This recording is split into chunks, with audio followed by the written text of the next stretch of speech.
Hello, this is Ron Paul with your weekly update for Monday, May 27th. This week, I found myself in rare agreement with Janet Yellen when she admitted that her economic predictions are likely to be wrong. Sadly, Yellen did not follow up her admission by handing in her resignation and joining efforts to end the Fed. An honest examination of the Federal Reserve's record over the past 7 years clearly shows that the American people would be better off without it. Following the bursting of the Federal Reserve-created housing bubble, the Fed embarked on an unprecedented program of bailouts and money creation via quantitative easing. Not only has QE failed to revive the economy, it has further damaged the average American standards of living while benefiting the financial elites. None other than Donald Trump has called QE a great deal for guys like me.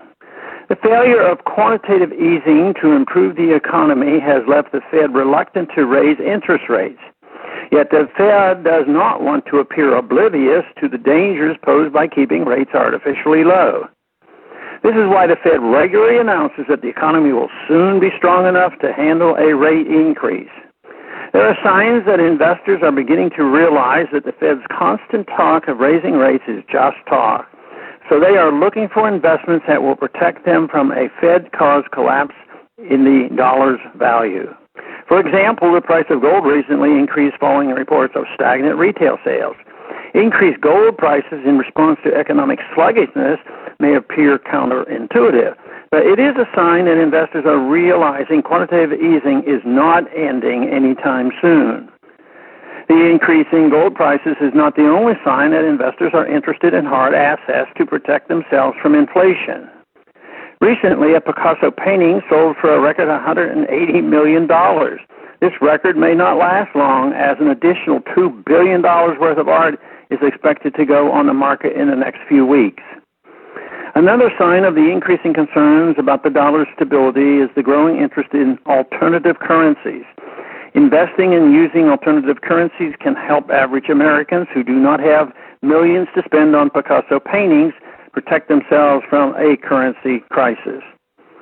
Congress should ensure that all Americans can protect themselves from a dollar crisis by repealing the legal tender laws. Congress should also take the first step toward monetary reform by passing the Audit the Fed bill. Unfortunately, Audit the Fed is not a part of the Federal Reserve's reform bill that was passed by the Senate Banking Committee. Instead, the bill makes some minor changes in the Fed's governance structure. These so-called reforms are the equivalent of rearranging the deck chairs as the Titanic crashes into the iceberg. Hopefully, the Senate will vote on and pass Audit the Fed this year. The skyrocketing federal debt is also a major factor in the coming economic collapse. The Federal Reserve facilitates deficit spending by monetizing debt.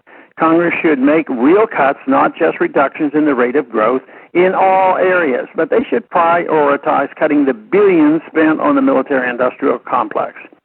Some say that eliminating the welfare-warfare state and the fiat currency system that props it up will cause the people pain.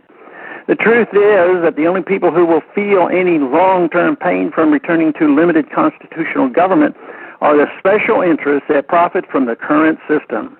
A return to true free market economy will greatly improve the lives of the vast majority of Americans. Thanks for calling this update. A new update is placed on this number, 888-322-1414 every Sunday. The written text can be found on my Ron Paul Institute website. Thanks for calling.